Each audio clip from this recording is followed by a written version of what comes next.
My mom was a nice little old lady, about 90 years old. Not quite 5 feet tall, and a little childlike in her approach to people and things.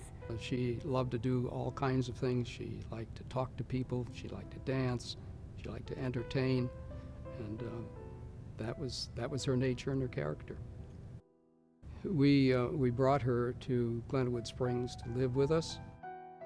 Glenwood Springs was a place that we retired to. It was in the mountains of Colorado, and it was sort of living out our dream. She was renting a small apartment in a fourplex downtown across the street from the police department.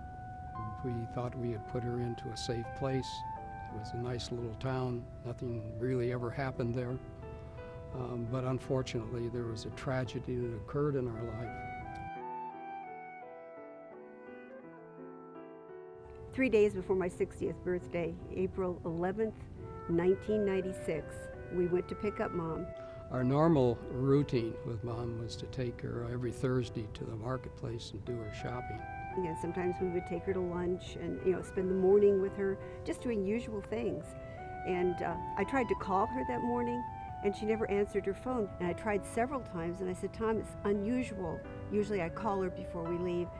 And as I approached the door to that apartment, I noticed that it was slightly ajar.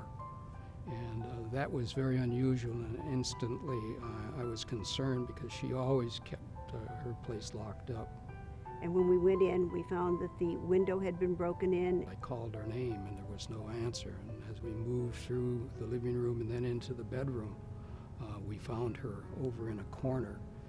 She was on the floor next to her bed and she was dead. She had died sometime in the night. And it was obvious that she had been badly beaten and assaulted. So we called the police, and then a very strange nightmare ensued.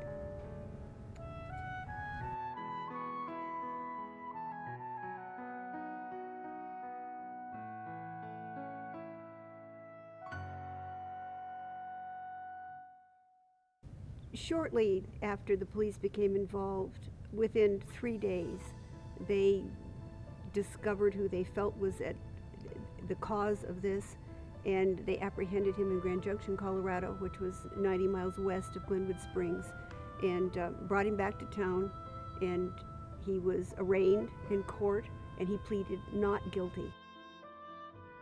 As we found out later, he was a 25-year-old roofer who had actually lived in the same apartment building that my mother did, but had subsequently moved away.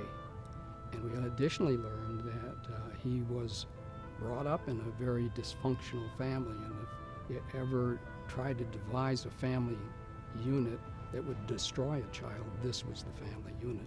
And we found out that he had been drinking and doing drugs for about 3 days prior. So he was just actually a train wreck waiting to happen. All of a sudden, I have someone that I loved who has been killed, and I can't do anything. But I was so very, very angry, and God had to deal with me on that one.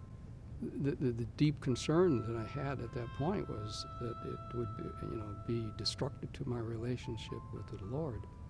But also I knew that there were additional impacts that would come with that, and they would be mental, emotional, spiritual, and all of the rest of those things that go along with disobedience.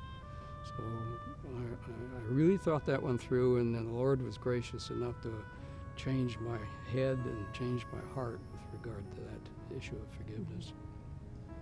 To get that point to where I knew that I had to forgive Arnie publicly was probably several months into this whole ordeal, through the court and so forth. So finally, through all the turmoil of the different proceedings of the legal system, we came to the final day when Arnie was appearing in court and to be sentenced.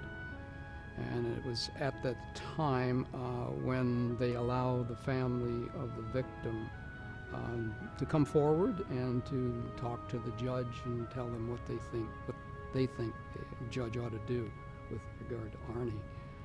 And so as Irene and I walked up to the judge's bench, instead of speaking to him, we turned and faced Arnie. And I asked Arnie, did he have any regret or did he have any remorse in what he did? And there was a little bit of a pause, and then Arnie said, yes, I regret what I did. And I said to him, well, that is very good for the family to know, because to have that understanding is extremely helpful. And we would like you to know that we have no animosity towards you, and that we desire to forgive you for what you have done. And we know that you're going to be going to a very dark and a dangerous place. And we certainly hope that you will take the opportunity to try and salvage your life and not let it be a complete waste. And we would like very much to help you to do that if we can. We have resources that we can direct to you, and we want to know if you would be interested in receiving those. And there was, again, another pause, and then he nodded his head to us in saying yes. While Tom was talking, I stood beside him, but I turned a little bit and looked at the courtroom.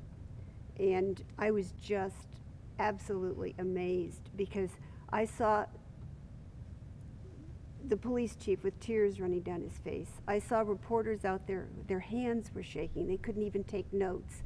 And I just had the most overwhelming knowledge that God was present in that room, and that everyone in there was just totally shaken. And it's a power that I have never felt before. I hope I don't have an opportunity to feel it again for that kind of a situation, but it was amazing, just amazing. The judge gave him his sentence, which was 90 years in prison without any expectation of parole for 35 years, which would mean he wouldn't be out released until he's 60 years of age. The next morning, after we had publicly forgiven Arnie the day before, a chaplain called us and informed us that he had been meeting with Arnie for the 10 months, and Arnie had accepted Christ, and that's why he changed his plea to guilty. That's why we didn't have to go through a trial. And he said, what you did for that young man and his newfound faith by forgiving him was just wonderful.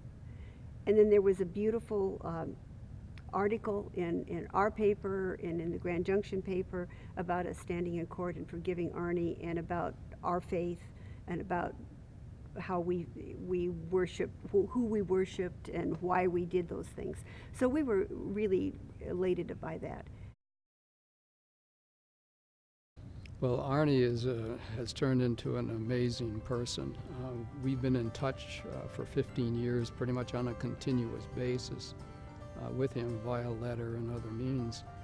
And there are 2 chaplains there that each time we talk to them, they just sing his praises because of what he has accomplished in the prison.